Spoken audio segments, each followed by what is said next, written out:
Welcome to the deep dive. This is where we take a whole stack of sources, cut through all the noise, and really pull out those absolute gold nuggets of knowledge for you. Our goal, simple, give you that shortcut to being genuinely well-informed, with those surprising facts and hopefully just enough humor to keep you completely hooked. Today, we're diving deep into something really quite profound. We're looking at how simple anti-inflammatory foods, well, they aren't just about basic nutrition. They're about truly nourishing your body and actually fundamentally impacting your overall health. Now, the material we're drawing from today, it comes from someone who's really lived this. They've navigated, get this, 4 autoimmune diagnoses. So their personal experience gives us this really powerful lens, you see, to understand that critical link between what's on our plate and how we actually feel. Okay, so our mission today is pretty clear. We're going to unpack exactly what these anti-inflammatory foods are. We'll dig into why they're so beneficial, often way beyond just inflammation. And we'll shine a spotlight on some of the real superstars in this category. Okay, let's unpack this. Right. So when we talk about anti-inflammatory foods, what we're really focusing on are these nutritional, powerhouses. They've been studied extensively, and there's broad agreement, among nutritionists, doctors. They're vital. Their main job, the one everyone knows, is reducing chronic inflammation.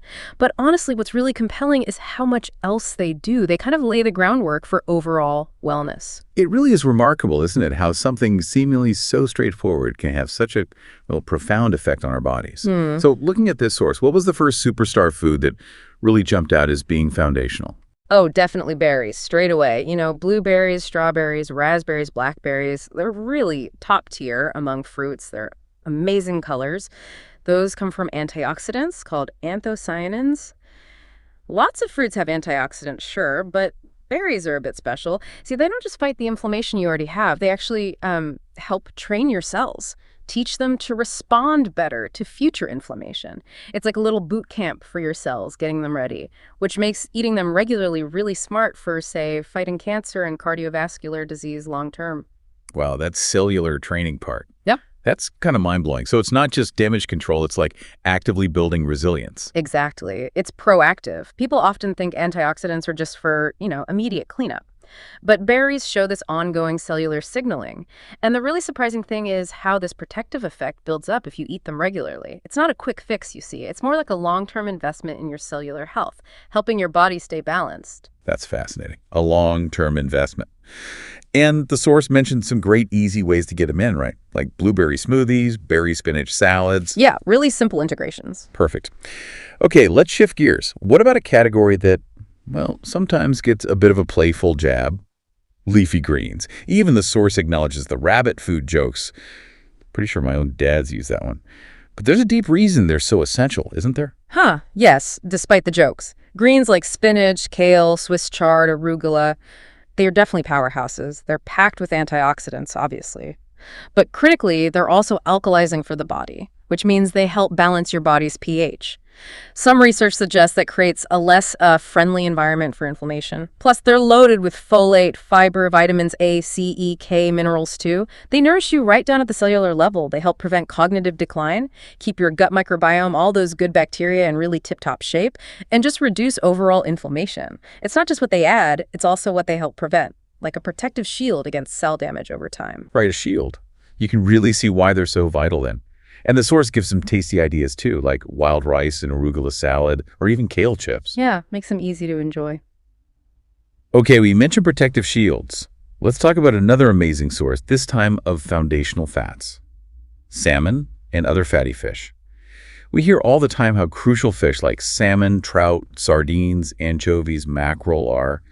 But what makes them so important, especially that term, essential fatty acids? Right. The essential part is key. These fish are incredibly high in omega-3 fatty acids, and they're called essential because your body literally cannot make them itself. You have to get them from your diet. They're non-negotiable for certain functions. Non-negotiable. Okay. Exactly. And if you're dealing with autoimmune conditions, omega-3s become even more critical. Study after study shows benefits for things like lupus, rheumatoid arthritis, type 1 diabetes, psoriasis, colitis, MS, script, the list goes on. And beyond that, they're crucial for brain health. It's interesting. People who eat fatty fish regularly, they tend to have lower rates of depression and anxiety.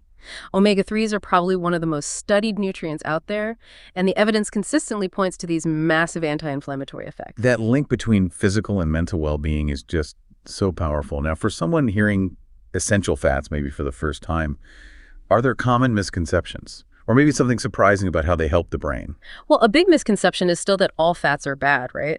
But these omega-3s are genuinely beneficial fats. And maybe the surprising part for the brain is how relatively quickly they can impact mood. Omega-3s are like the building blocks for brain cells, for neurotransmitters. So when your brain has the right materials, it just functions more smoothly. That can directly influence mood, cognitive resilience. Building blocks for the brain. I like that. And the source mentions tasty ways to prep them, like Dijon baked salmon. Always a good one. Definitely. Okay, moving from fish fats to another amazing source of healthy fat, avocados. Ah, yes, avocados. Definitely a star when it comes to healthy fats. They're full of monounsaturated fat. That's the good kind. It helps lower cholesterol and, really relevant here, reduces inflammation, especially in the joints. And healthy fats in general, like from avocados, they're vital for energy, blood clotting, brain development, absorbing certain vitamins, fat-soluble ones, and crucially, limiting inflammation. What's also fascinating, the nutrients in avocados have shown real promise in helping prevent neurodegenerative diseases, like Alzheimer's and Parkinson's. Actually, the source creator has a personal connection here, always follows Parkinson's research closely because their father has the disease. It really highlights how these simple foods are foundational. Wow, that personal connection makes it even more poignant. It does. Oh, and here's a fun fact for you. Avocados, they actually have more potassium than bananas. Really? More than bananas? Yep. Per serving, like 3.5 ounces, a banana gives you about 10% of your daily potassium. An avocado gives you 14%. That is a fun fact. And it's amazing how much one fruit can do for brain health. Are there specific things in the avocado doing that neuroprotective work? Yeah, it's likely the combination. Those monounsaturated fats plus antioxidants like carotenoids and various B vitamins, they all work together. The healthy fats support the brain cell membranes, keep them intact, while the antioxidants fight oxidative stress, which is a big factor in those diseases. It's quite comprehensive. Comprehensive support. Great. And quick recipe idea from the source, avocado egg salad. Sounds delicious. Simple and effective. Okay, let's move on to broccoli and other cruciferous vegetables. Things like cauliflower, bok choy, Brussels sprouts. The source says these are jam-packed. Oh, they absolutely are. Jam-packed is a good word. They're rich in antioxidants, vitamins K and C, potassium, magnesium, fiber, lots of good stuff. But broccoli has something extra special called sulforaphane. It's a compound that's been studied a lot. Studies show it has protective effects against cancer. And get this, it can help detoxify harmful chemicals from the environment. Chemicals that would normally trigger inflammation in our bodies. Oh, hold on. Actively detoxify environmental stuff? That sounds incredibly important given everything we're exposed to. It really is a powerful benefit. So if you want to maximize that detox effect, is there a best way to cook broccoli? Or not cook it? That's a great question because preparation does matter for sulforaphane. Light steaming or even eating it raw actually preserves more of it compared to boiling. Ah, okay. Yeah, just a quick steam can really help hold on to those benefits. Good tip. And the source suggests things like broccoli salad or maybe cauliflower rice tabbouleh. Nice ways to eat them. Exactly. Keeps it interesting. All right, next up is a real kitchen staple, but one with this incredibly long history of medicinal use. Garlic. Garlic, yes. It does so much more than just add flavor, though it's great at that too. Study after study points to its cancer preventative effects and how it boosts the immune system. It contains these really powerful anti-inflammatory chemicals like quercetin that one inhibits histamine, the stuff involved in allergies, so it calms certain inflammatory pathways. And it also has sulfur compounds. These actually stimulate your immune system to fight off disease. But here's something really significant for a lot of people. If you suffer from arthritis, garlic might just become your best friend. It's actually been proven to help reduce the inflammation, the pain, and even the cartilage damage that comes with arthritis. That's incredible that a simple ingredient could actually lessen pain and damage in arthritis. How does it do that? What's the mechanism? It's largely down to those sulfur compounds again, specifically one called dilymyl disulfide. These compounds seem to directly inhibit enzymes that break down cartilage, and they also block pro-inflammatory signals, basically turning down the volume on that inflammatory process that hurts the joints. Turning down the volume, that makes sense. And it's so versatile, right? You can use it in almost anything, like that lemon garlic shrimp pasta mentioned. Yum. Exactly. Easy to add in. Okay, similar to garlic, let's talk ginger, another one used for centuries all over the world for healing. That's right. Ginger's probably best known for helping with motion sickness or just general pain and nausea. It contains these compounds called gingerols. They directly reduce inflammation and basically switch off pain-causing compounds in the body, but connecting it to the bigger picture. Ginger has amazing digestive benefits. It really supports digestion, but also helps with motility. Motility, moving things along. Exactly. Moving things more quickly through your intestines. One study showed it can move things through twice as fast, which is huge if you struggle with constipation. And because of these digestive boosts, ginger's also been shown to help reduce the risk of colorectal cancer. And, importantly, boost the immune system. We have to remember something like 75 to 80% of our immune system is actually in our gut. So anything that helps the gut, like ginger, is inherently helping our immune defenses too. Wow, twice as fast. That's a serious claim for gut health. How does that faster movement specifically help the immune system, though? Is it just about, less backup? Well, it's more than just preventing backup, though. That helps. When waste moves through efficiently, there's less time for potential toxins to be reabsorbed and fewer opportunities for harmful bacteria to overgrow. This lowers the overall toxic load and inflammation right there in the gut. That allows your gut's immune tissue, which is a huge part of your overall immune system, to function much better. It basically keeps the environment cleaner and more balanced for your immune cells. Ugh, that gut-immune connection again. So vital. And for a comforting use, that carrot ginger soup sounds perfect. Definitely. Okay, last one on our list for today. Chia seeds. We know them as a modern superfood, but they have really ancient roots, right? They do. The Mayan word for chia actually means strength.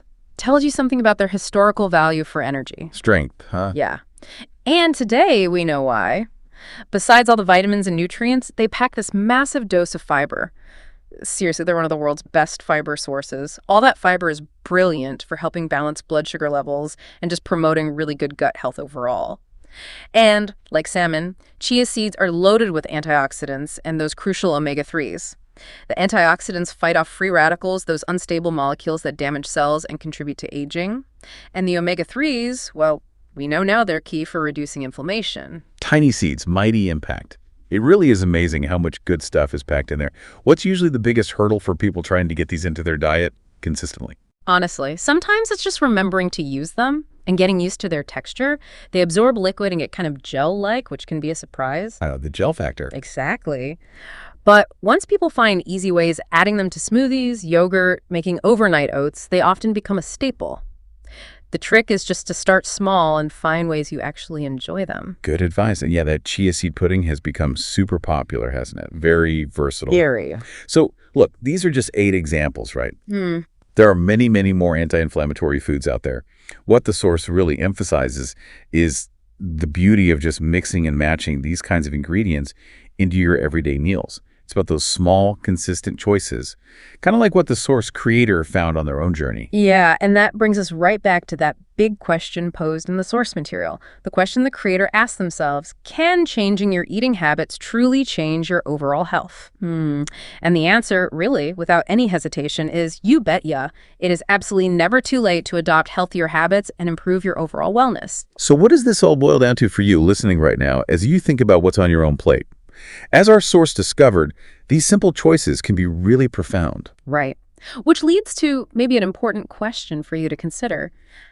If these simple foundational foods can have such a deep impact on chronic conditions, on inflammation, even on brain health, by sort of training your body, what small, consistent changes might you think about making this week? How could you harness some of these benefits? Maybe just think about adding 1 or 2 of these foods regularly into your routine. See what happens. Food for thought, indeed. Thank you so much for joining us on this deep dive. We really hope you're leaving with some fresh inspiration for nourishing your body from the inside out.